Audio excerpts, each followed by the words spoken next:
Welcome to DreamNest Stories. I'm Lumi. Get cozy, close your eyes, and let tonight's story gently guide you to sleep. Sweet dreams. Let's begin. Clockmaker, who stopped time. What if one mysterious watch could unlock every moment you wish you never lost? Hidden inside an ancient watch shop lies a secret world where forgotten memories live and time itself can freeze. One man must face the keeper of frozen time to restore hope before every future is lost. This is the Clockmaker who stopped time. Every second is a gift. The Clockmaker who stopped time. Part 1. The mysterious watch shop. On a quiet cobblestone street in the small town of Ashbourne stood a tiny watch shop that almost no one noticed. Its faded wooden sign simply read, "Everett's Clocks and Watches." The shop looked older than the town itself. Dust covered the windows. Hundreds of clocks ticked softly inside. Some were tiny pocket watches. Others were giant grandfather clocks. Some had golden gears. Others were carved from dark walnut wood. Yet, strangely, every clock showed a different time. People often walked past without giving the little shop a second glance. Some said it had been there forever. Others claimed it only appeared when someone truly needed it. No one knew the truth. One rainy autumn afternoon, Noah Bennett, a 28-year-old photographer, wandered into Ashbourne while driving home from an assignment. He had spent years chasing beautiful places around the world: mountains, forests, cities, sunsets. Yet despite photographing countless unforgettable moments, he felt empty inside. His father had passed away 2 years earlier. Since then, Noah had buried himself in work. He had forgotten birthdays, ignored old friends, stopped visiting his mother. Life had become nothing but deadlines. As heavy rain began pouring from the grey sky, Noah spotted the tiny watch shop and stepped inside. A warm brass bell chimed gently above the door. Immediately, the smell of polished wood, old books, and fresh tea filled the room. Tick, tick, tick. Hundreds of clocks echoed together like a quiet heartbeat. Behind the counter stood an elderly man with silver hair, round glasses, and kind blue eyes. Without looking up from the watch he was repairing, he smiled. "I've been expecting you." Noah laughed awkwardly. "I'm pretty sure we've never met." The old man looked up. "Not yet." Noah frowned.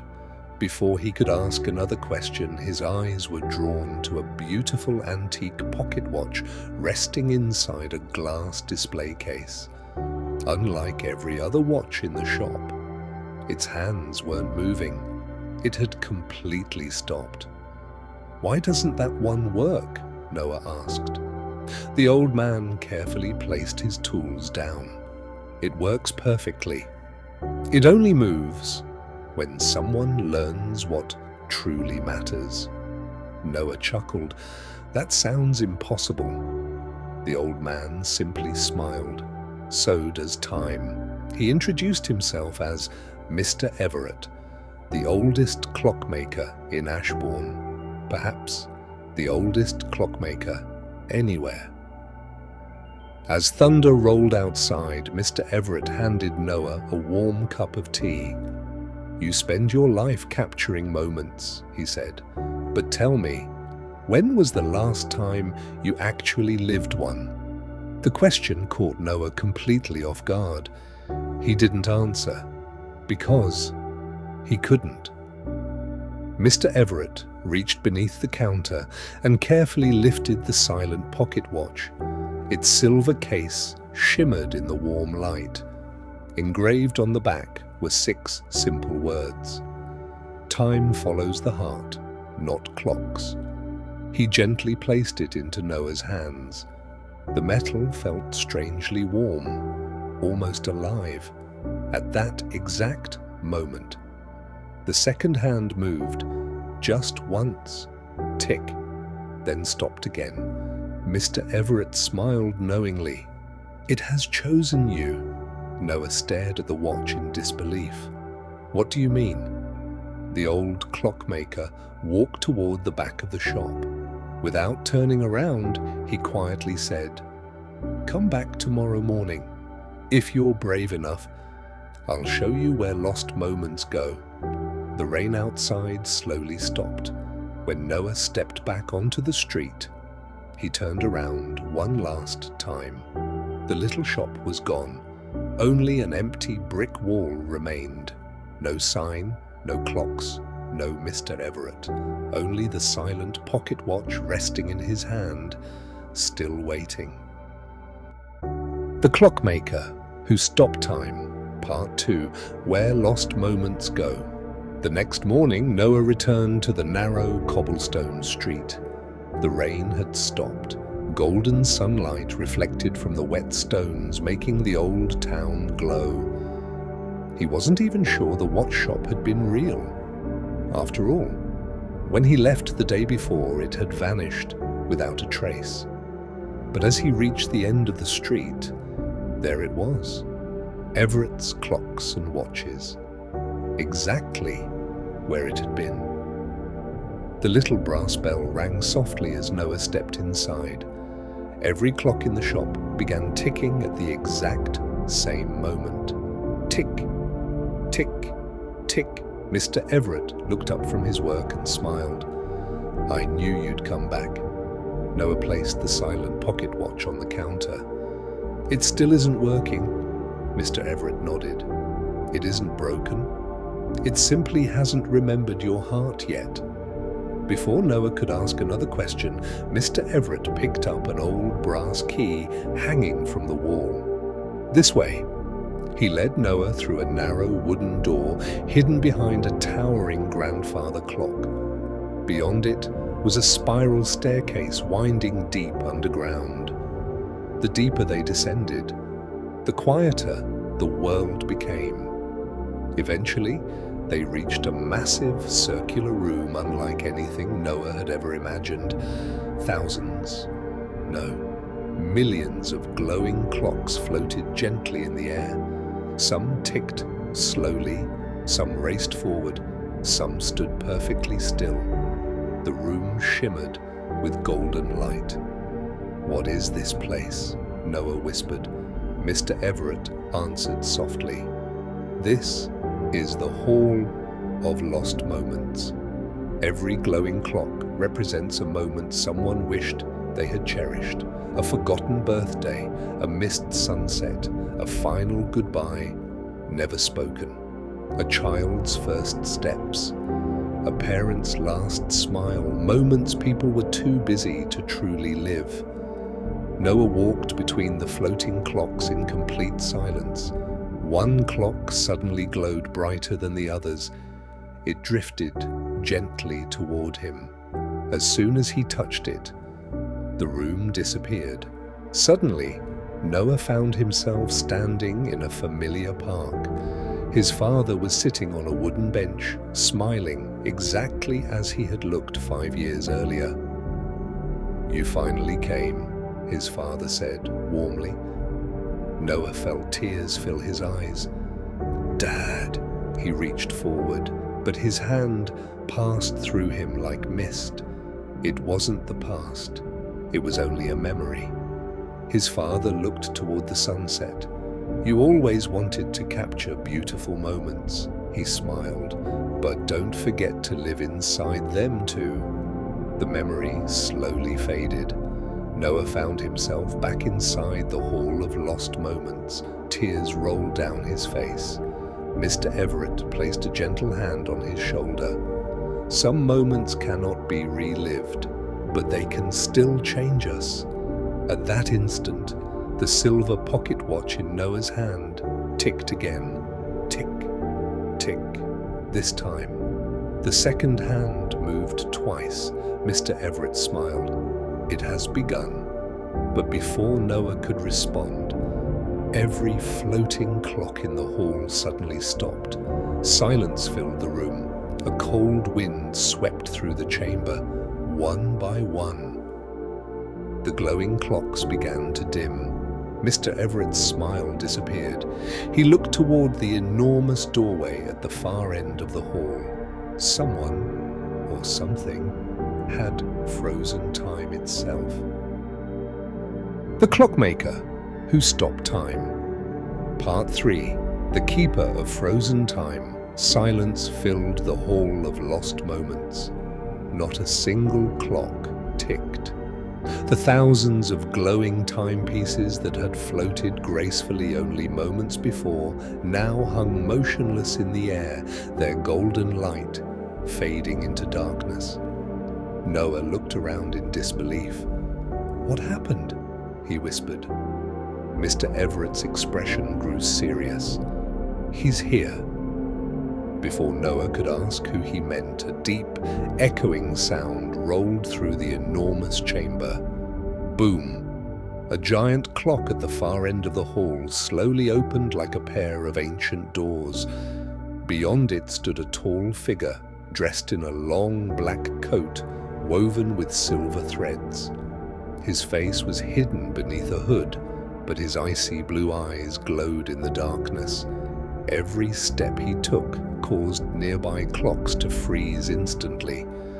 Mr. Everett bowed his head slightly. The Keeper of Frozen Time. The mysterious stranger stopped only a few feet away. He looked directly at Noah. "So, you are the one the Heart Watch has chosen." Noah instinctively reached into his pocket. The silver pocket watch felt warm. Its hands trembled, trying to move. The stranger smiled faintly. "Interesting. It still remembers hope." Mr. Everett stepped forward. "You shouldn't be here, Orion." "So they still call me by my old name," the stranger replied quietly. "I haven't heard it in centuries." Noah looked between them. "You know each other?" Mr. Everett nodded. "Long ago, we were apprentices together. We both protected time, but Orion believed people no longer deserved second chances." Orion slowly raised his hand. Instantly, a wall of shimmering ice appeared around dozens of floating clocks. "These moments were wasted," he said coldly. "People ignored them. They don't deserve to remember them anymore." Noah shook his head.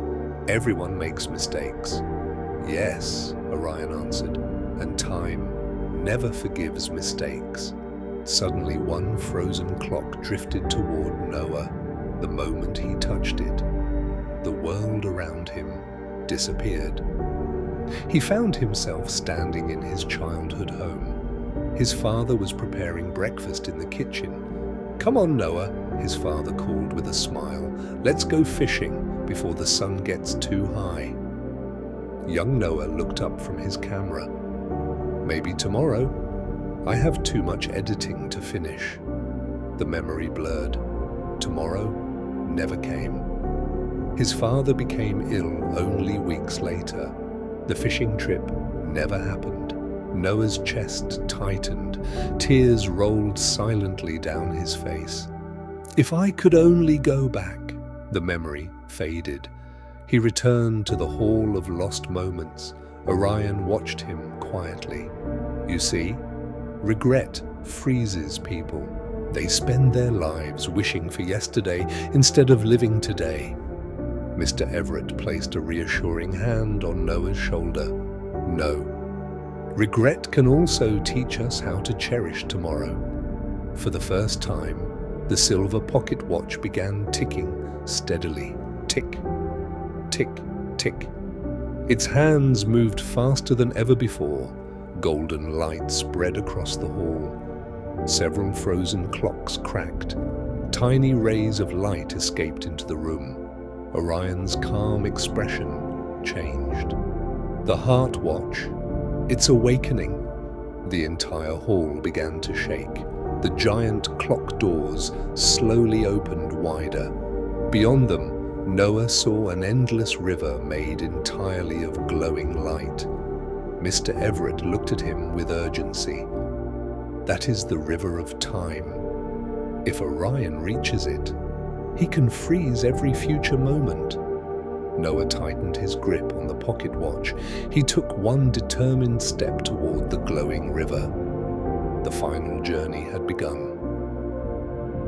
The Clockmaker Who Stopped Time. Part 4. When Time Began Again. Final. The glowing river of time stretched endlessly before Noah. Golden currents flowed like liquid starlight, carrying every memory, every choice, and every future yet to be lived. Behind him, the Hall of Lost Moments was breaking apart. Frozen clocks cracked. Golden light escaped from inside them. But Orion continued walking toward the river. If I freeze the river of time, he said calmly, no one will ever suffer from regret again. Mr. Everett shook his head. No, Orion. You won't erase pain. You'll erase hope. Noah looked down at the silver pocket watch. For the first time, every gear inside it began spinning. Tick, tick, tick. The watch was fully alive.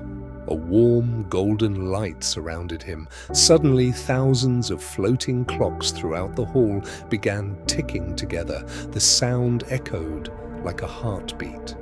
Orion stopped. The Heart Watch, he whispered. It has awakened. Without warning, the river of time surged. Golden waves rose high into the air. Images appeared inside the water. Children laughing, families reunited, old friends forgiving one another, a father hugging his son, people making new memories instead of mourning old ones. Noah finally understood. Time wasn't meant to trap people in the past. It was meant to carry them forward.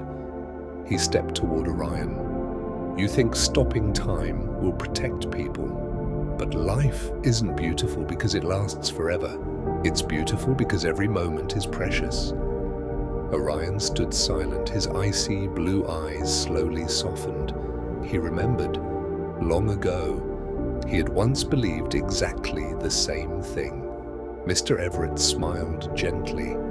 You've carried your grief for centuries. It's time to let it go. A single tear rolled down Orion's face. The ice surrounding the frozen clocks began to melt. One by one, every clock started ticking again.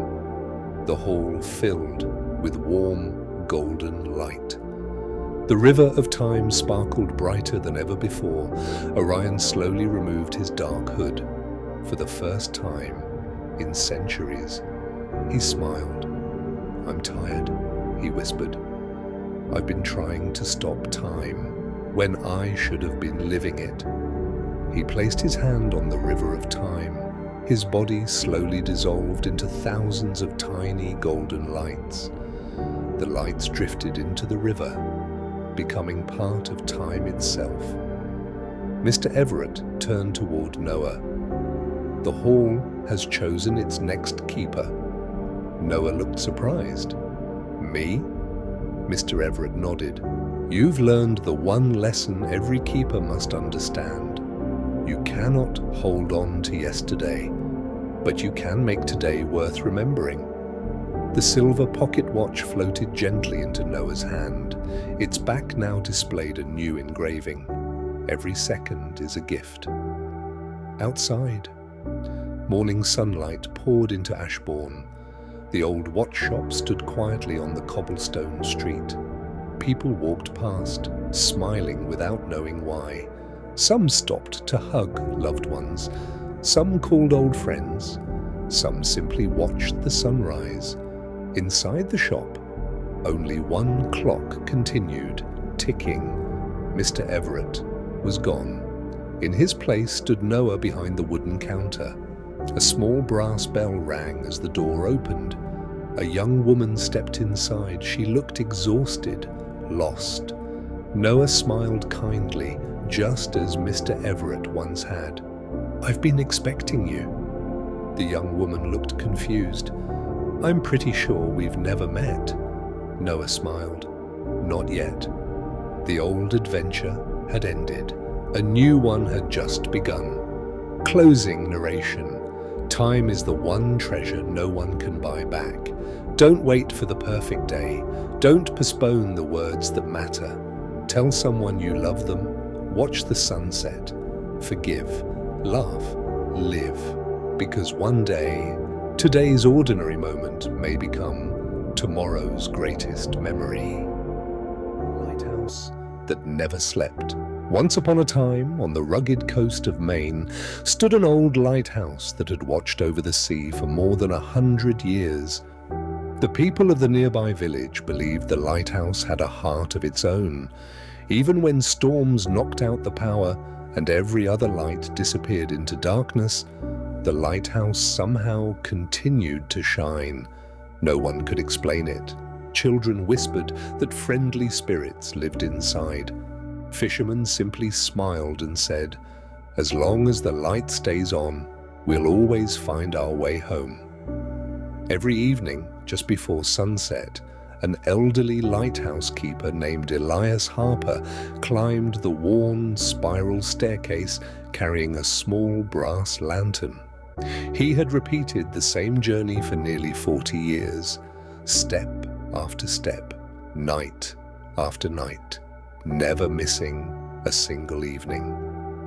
His silver beard danced in the ocean breeze and his warm eyes reflected countless sunsets.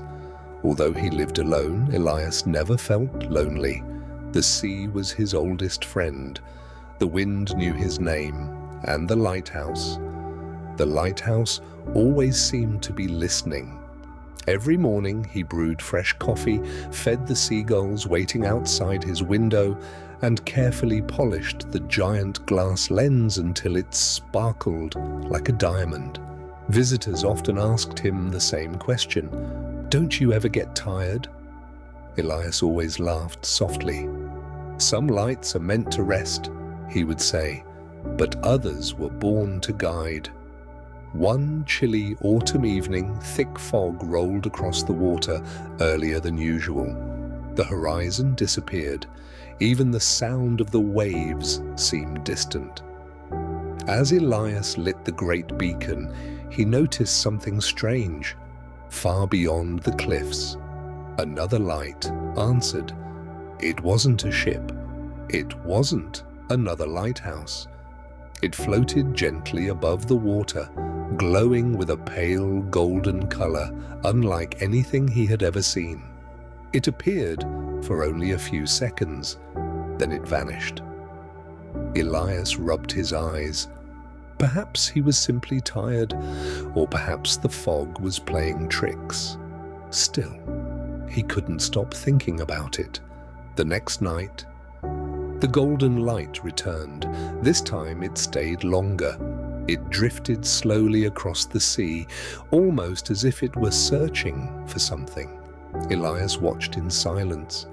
Then, to his complete surprise, the mysterious light moved toward his lighthouse, not quickly, not slowly, almost curiously.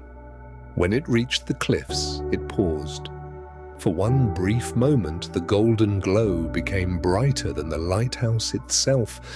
Then, without a sound, it disappeared once again. The following morning, Elias walked through the village asking whether anyone else had seen it. Everyone shook their heads. No, there was only fog. "You've been spending too much time alone," Elias smiled politely, but deep inside, he knew what he had seen. That evening, he carried an old leather journal to the lantern room. The journal had belonged to his grandfather, who had also served as the lighthouse keeper many years before. Its pages smelled of salt and time. Most entries described storms, passing ships and lonely winters. But near the very end, one sentence caught Elias's attention. When the golden light returns, follow it with kindness, never with fear. Elias stared at the faded handwriting. His grandfather had seen it too. Suddenly, the lighthouse no longer felt like an ordinary building. It felt like the keeper of an ancient secret. The lighthouse that never slept. Part 2. Elias closed the old journal with trembling hands. Outside, the wind whispered through the cliffs as if it had been waiting for him to discover those words. When the golden light returns, follow it with kindness, never with fear. He read the sentence again and again. His grandfather had never written unnecessary words. Every page in the journal was filled with careful observations, dates, weather reports, and notes about ships that had crossed the bay. If he had written about the golden light, then it had to be real. That evening, the sky turned shades of lavender and deep blue as the sun slowly disappeared below the horizon. The lighthouse beam began its familiar sweep across the ocean. Elias waited. Minutes passed. Nothing. Only the endless rhythm of waves crashing against the rocks. Then, there it was. A tiny golden glow appeared far out over the water. It shimmered softly, brighter than any star. Unlike before, it didn't disappear. Instead, it slowly drifted closer. The air suddenly became unusually still. Even the seagulls fell silent. The glowing light hovered just beyond the cliffs, gently rising and falling as though it were breathing. Elias stepped outside onto the narrow balcony surrounding the lantern room. The cool ocean air brushed against his face. For the first time in years, he spoke to the light. "Who are you?" No answer came, only silence. Then the light floated away from the lighthouse. It paused, almost as if it were waiting for him. Elias remembered his grandfather's words. Follow it with kindness. Without another thought, he hurried down the spiral staircase. At the bottom, he grabbed his weathered blue coat and a small oil lantern. Down the winding path, he walked toward the quiet beach beneath the cliffs. The tide was unusually calm. His old wooden rowboat rested gently against the shore. He untied the rope, climbed aboard, and slowly began rowing toward the mysterious glow. The sea felt strangely peaceful. No strong waves, no cold wind, only the soft splash of wooden oars breaking the still water. The golden light stayed several yards ahead, never moving too fast. It seemed to know exactly how quickly Elias could follow. For nearly 20 minutes they traveled across the quiet bay. Then, the light stopped. Beneath the clear water, Elias noticed something unexpected. Hundreds of tiny silver fish circled beneath his boat. They shimmered like living stars. As the golden light touched the surface of the sea, the fish gently moved aside. Something appeared below them. At first, Elias thought it was another rock, but as the water settled, he realized it was the remains of an ancient stone lighthouse, hidden beneath the ocean. Its tower had collapsed long ago. Seaweed covered the weathered stones. Tiny shells clung to every crack. It looked as though it had been sleeping beneath the sea for centuries. Elias stared in amazement. He had sailed these waters for decades, yet he had never known it existed. The golden light circled above the ruins once, then floated toward a small object resting among the stones. Carefully leaning over the side of his boat, Elias reached into the cool water. His fingers touched cold metal. He lifted it slowly. It was an old brass compass. Unlike any compass he had ever seen, its surface was engraved with tiny waves, stars, and a single lighthouse. Though it had rested underwater for many years, it looked untouched by time. Not a spot of rust, not a scratch. As soon as Elias held it in his hands, the compass needle began spinning wildly. Then it stopped, not pointing north. It pointed directly toward his own lighthouse on the cliffs. Elias looked up. The golden light had already begun drifting back toward the shore, almost inviting him to return. Holding the mysterious compass tightly, Elias rode home beneath a sky filled with quiet stars. He had left the lighthouse searching for answers. Instead, he had returned with an even greater mystery. When he finally reached his small cottage, he placed the brass compass on the wooden table beside his grandfather's journal. The compass needle still pointed toward the lighthouse. It never moved, not even once. That night, as rain gently tapped against the windows, Elias couldn't sleep. Something told him the real secret of the lighthouse was only beginning to reveal itself. The lighthouse that never slept. Part 3. The rain continued through the night, tapping softly against the windows of Elias's small cottage. He lay awake, staring at the brass compass resting on the wooden table.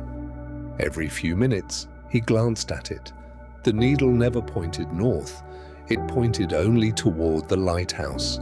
Just before dawn, Elias finally drifted into a light sleep.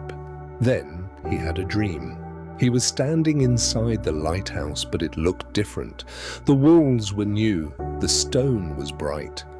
The lantern above him burned with a warm golden flame instead of its usual white light. Around him stood men and women wearing clothes from another century. One by one they smiled at him. None of them spoke.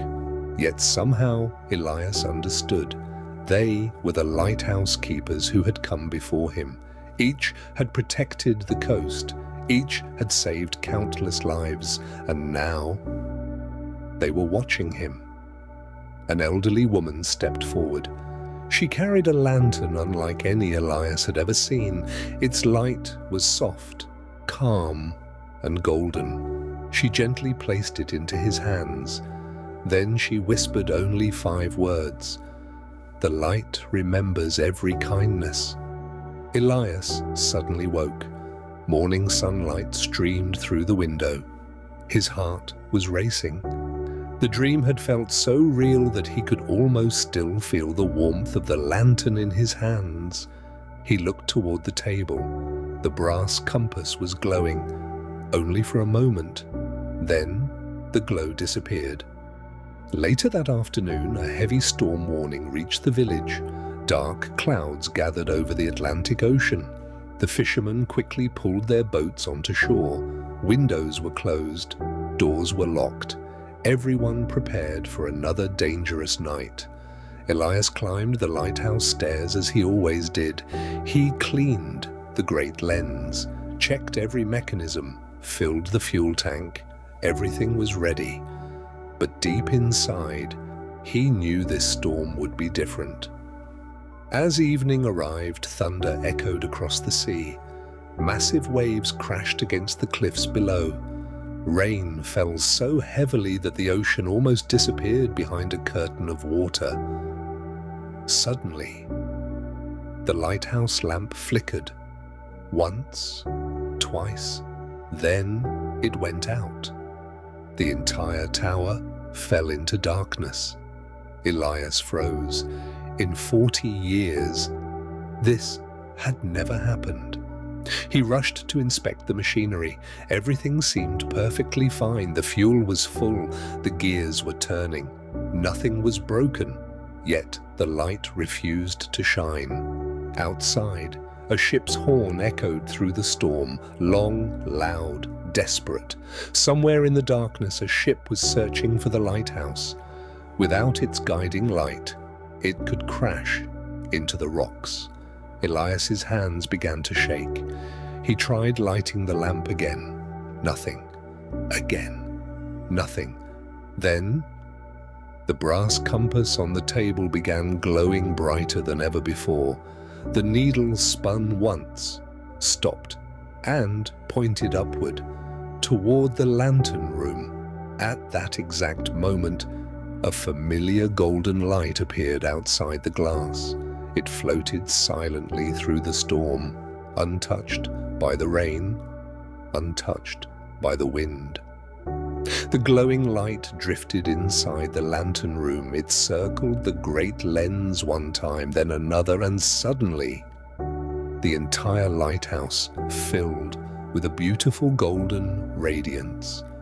The enormous lens caught the mysterious light and projected it across the ocean. A beam, brighter than any Elias had ever seen, stretched across the stormy sea. Within seconds, the desperate ship changed course. Its horns sounded once more, not in fear, but in relief. Slowly, safely. The vessel passed the dangerous cliffs and disappeared into calmer waters beyond the bay. Elias stood in complete silence. Tears filled his eyes. For the first time, he finally understood. The lighthouse had never belonged to one man.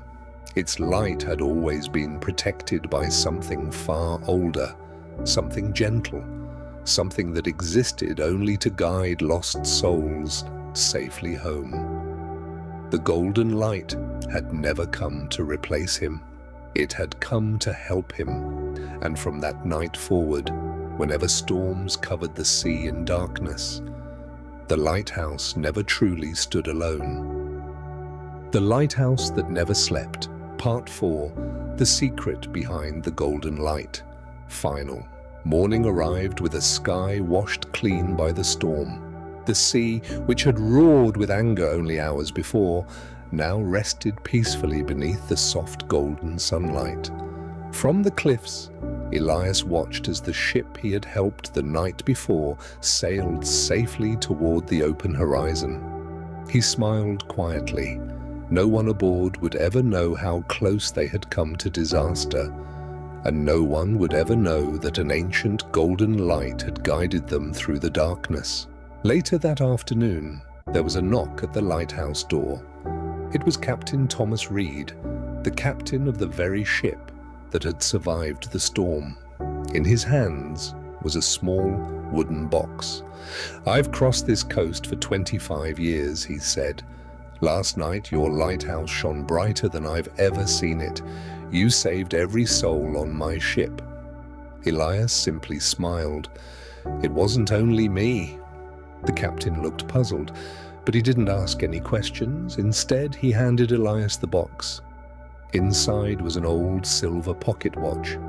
"It belonged to my father," the captain said. "I'd like you to have it as a thank you."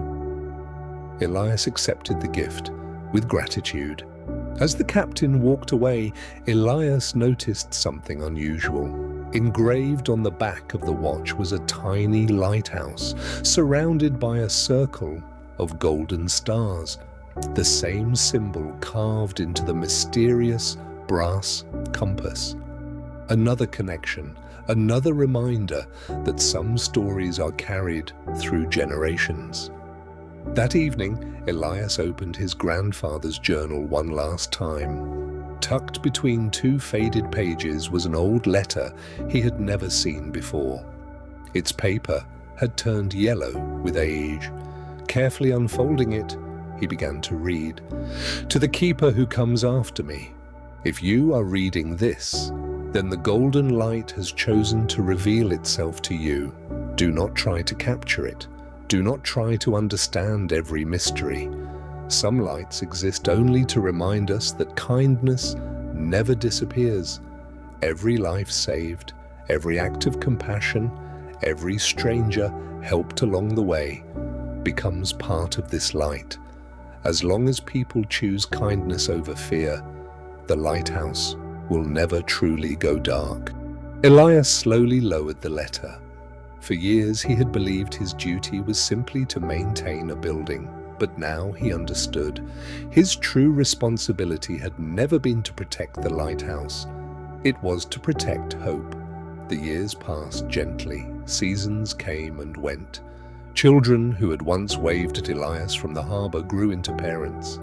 Some became fishermen, others became teachers. A few even became sailors. Whenever they visited the lighthouse, Elias welcomed them with warm tea, fresh bread, and stories about respecting the sea. He never spoke of the golden light. Some secrets, he believed, were meant to be discovered rather than explained. Yet every so often, on quiet evenings after sunset, visitors would pause and ask, "Did you see that?"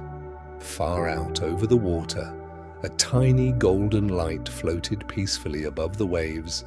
It never frightened anyone. Instead, everyone who saw it felt the same strange feeling: comfort, hope, home. One winter morning, many years later, the village awoke to quiet news. Elias Harper had peacefully passed away in his sleep. The entire town gathered near the lighthouse to honor the man who had protected them for decades. As the sun disappeared that evening, everyone wondered who would light the great beacon. No new keeper had arrived. The tower stood empty. Night slowly covered the sea. Then, without a single person climbing the stairs, the lighthouse began to shine. Its brilliant beams swept across the ocean exactly as it always had, steady, warm, unwavering. And just above the lantern room, for only a few peaceful moments, the golden light danced gently around the tower before disappearing into the stars. The villagers smiled through their tears. Some mysteries were never meant to be solved, only remembered. Closing narration. And perhaps, if you ever find yourself standing beside a lonely lighthouse on a quiet night, if the wind is gentle and the sea is calm, look carefully toward the horizon. You may just see a tiny golden light floating across the waves, not searching for ships, but reminding the world that even the smallest act of kindness can shine forever.